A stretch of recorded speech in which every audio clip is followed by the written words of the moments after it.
maintenance day. So I'm just going to go through what I do every week, if not every 2 weeks.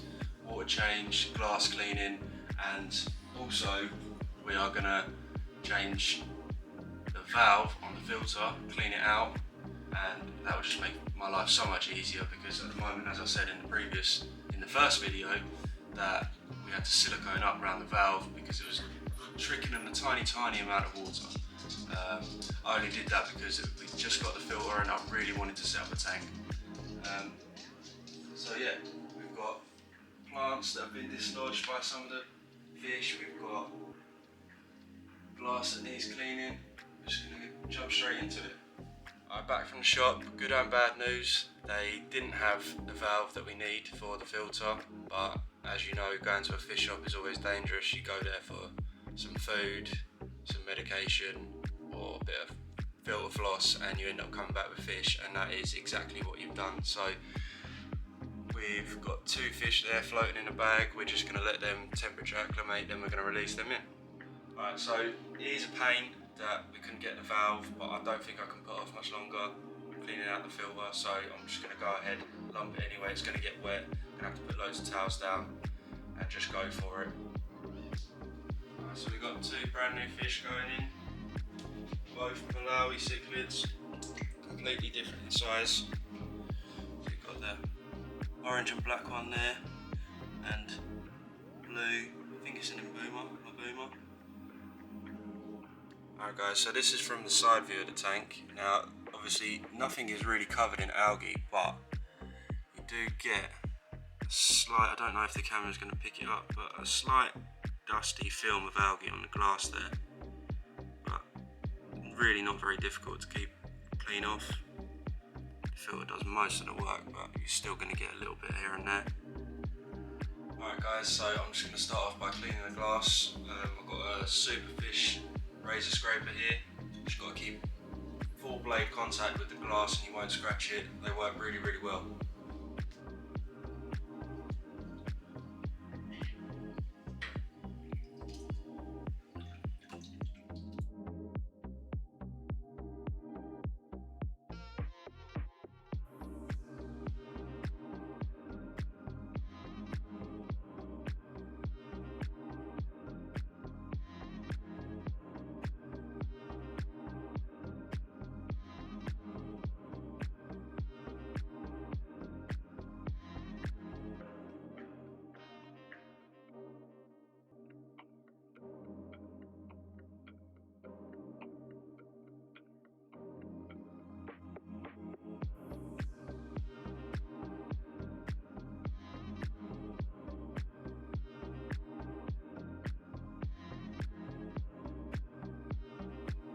Alright, so I've razor scraped all the glass. I now you don't have to do this, but this is a little attachment that comes with the razor scraper. It's just a sponge.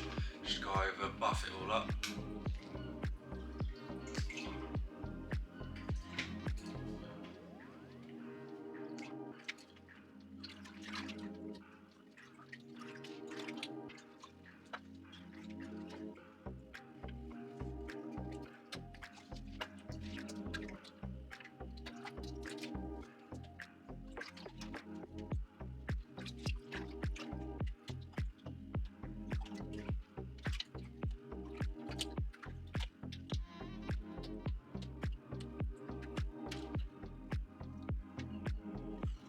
Okay, so that's all the glass clean. Next step is to get the hose in and start siphoning out all the water, because that's what we're going to be using to clean the inside of our filter. You use fresh water, you're just going to kill off all the good bacteria that the filter has collected. Before we can disconnect this filter, we've got to tackle this issue. So this here is the problem. You can see there's a load of silicone around that valve, which means you can't actually turn it anymore to operate it it operates as a stop to stop the water flowing through. So even when you turn the filter off, there is still going to be a load of water pumping through that pipe, all the excess water. So yeah, we've got towels ready. Yeah, it's going to get a bit messy. I'll pick the camera back up after. Right, done. So the filter is now disconnected. We started off by taking off the inlet, I locked off the inlet valve, which is working, locked it off and took that off, and then obviously the pressure inside here was just pumping water out the filter. Quickly put that back on because that wasn't going to work. Then we realised that if we took this one off, as you can see there's water absolutely everywhere, we took this one off and water was continuously flowing out of the outlet pipe, and that was because I haven't drained any of the water out, and it was still just using gravity to pull it all out, which was flooding everywhere. But eventually I had to pull it up out the water. I've taken the outlet nozzle off, which I can squeeze back on after, but now it's time to take this outside, give it a good clean. I'll put the hose into the tank, start dropping the water level down, and all of that water that's in the tank I'll use to clean all of the sponges inside of this filter, and I'll put some fresh filter floss inside it. So I've got my water changing hose into the water, just run it out to the garden over there, and at the end of the hose over there, that's where the water's going to be coming out. I'm just going to place the filter down over there and start cleaning up. Right, ready to start cleaning the filter. I've got the plug in my pocket because it is slightly spitting here. Right, let's crack on. Start draining the tank.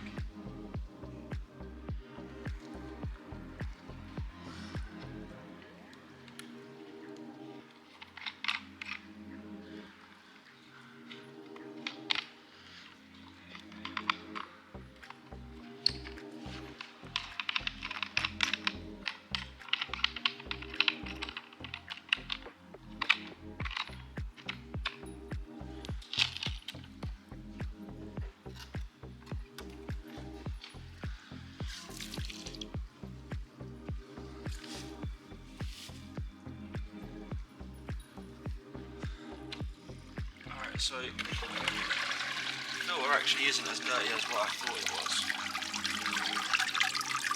It's not too bad at all, but definitely needs doing.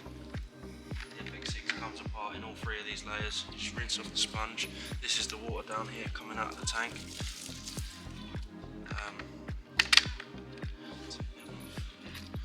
Three levels of sponges. That's just got beneficial bacteria stones and carbon in there.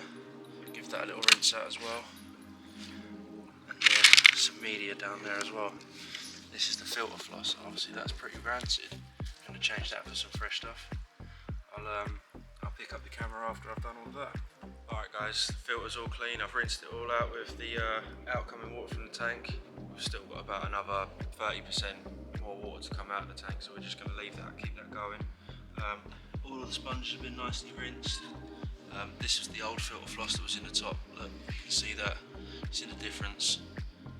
Really worth getting, having filter floss. I'm just going to stack all these back up, put the filter back together. It doesn't take very long at all. Make sure they line up. Just like that. And then you've got these little bits. Handles. Go just in there and then clip it together so you can pick up the filter. Side. Just like that, drop it back in.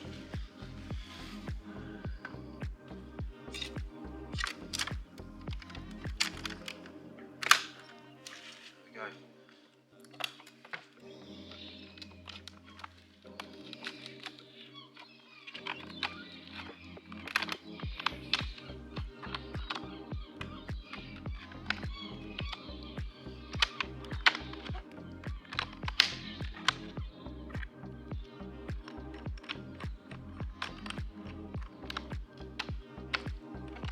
So we've got the water still coming out from the tank. What I'm going to do is I'm going to fill the filter back up with this water, just because I don't really like using fresh water when I don't need to. This is just a normal regular hose. There's nothing special about it. I know a lot of people probably use pumps and things to pump their water up. You saw me earlier just sucking on the end of the tube. You don't need to, in my opinion, spend loads of money on stuff like that. Alright, also, I'm going to use the net. I'm just going to get rid of all of these dead leaves floating around at the top. Also, we've got dislodged plants. There's a nubius here. So this was, I think, over here somewhere, just between some two branches. But what I might do is stick that down to a rock so it doesn't happen again. But there's another one there that's come up. And another one there. So while the water level's lower, it's much easier to replant stuff like that. That's what I'm going to do now while there's still water coming out of the tank.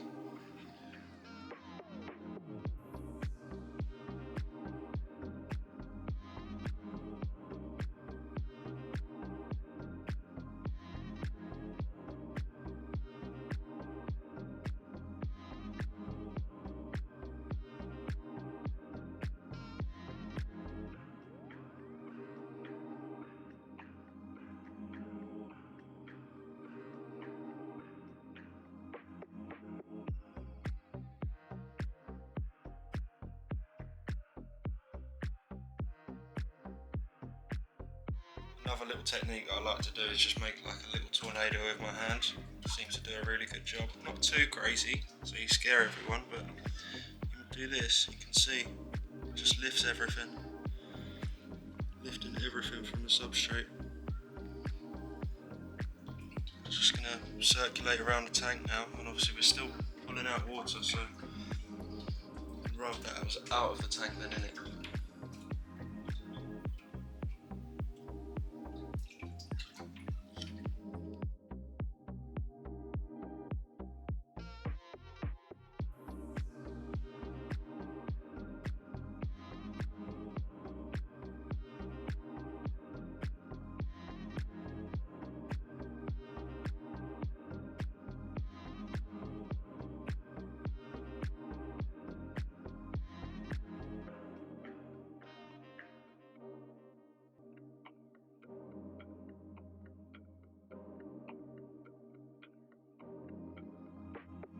Okay, so the filter's now all plumbed back in, ready to go. We're still draining water, so it's not ready to go back on just yet. Just so you know, I don't do this very often. This is like every 3 months sort of job. It's a little bit early on this occasion because since I last done it, there's definitely some bigger fish, so I think it's picking up more waste. Alright, so filter's all plumbed in. I've drained the water. I've drained a little bit too much water than I would have wanted to, but obviously we was faffing around a lot with the filter. That took up a lot of the time, but there's still a good 60% still in there. I wanted to do about 30, but never mind, they'll be fine. I'm going to turn the water on. I've got the hose in there, hasn't been turned on yet. I'm about to go and turn that on, and we're going to start filling up the tank.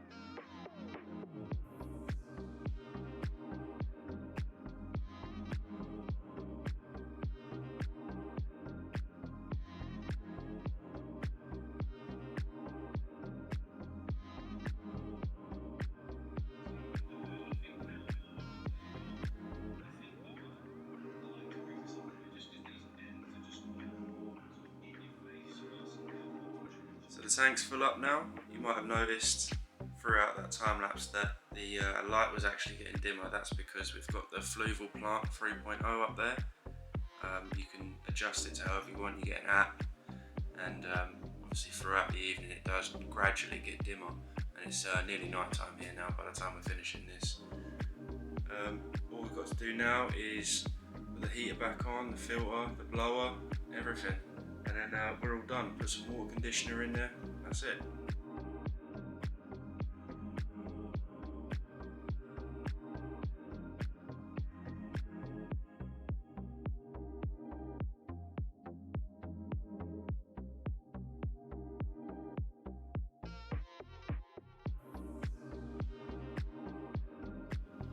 Alright, so our filter's going, the power head's going. Obviously we've turned the filter on, it's kicked out a load of stuff from the filter, which is normal. We're going to let that clear up, but obviously first we need to get our water dechlorinator in. I'm just using this Aquadip H2O maker. Very good ratio to it, so you don't need as much as what you usually do with the other water dechlorinators. I'm just going to use 3 caps of this. It says 10ml per 50 litre. I'm taking about half the tank out, so it's about 300 litres.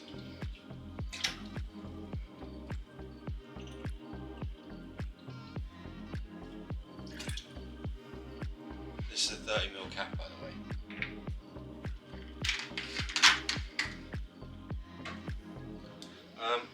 So yeah, it's very dusty at the moment. What I'm going to do is I'm going to pick the camera up in about an hour once that's all cleared up. So it's the next day. The tank was still quite cloudy after about an hour last night, and it was getting quite late. We spent a lot of time messing around with the filter. So I just thought I'd pick up the camera again today instead and just show you how it's come out.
Okay, so that's how I maintain this 6-foot cichlid aquarium. Thank you for watching. Make sure you like and subscribe to the channel. Thank you everyone that's commented so far and all the subscribers we've got already. We really appreciate it. Stay tuned because we've got lots of stuff coming up. Pond builds, aquascaping, shop tours, tank visits, all sorts. See you on the next one.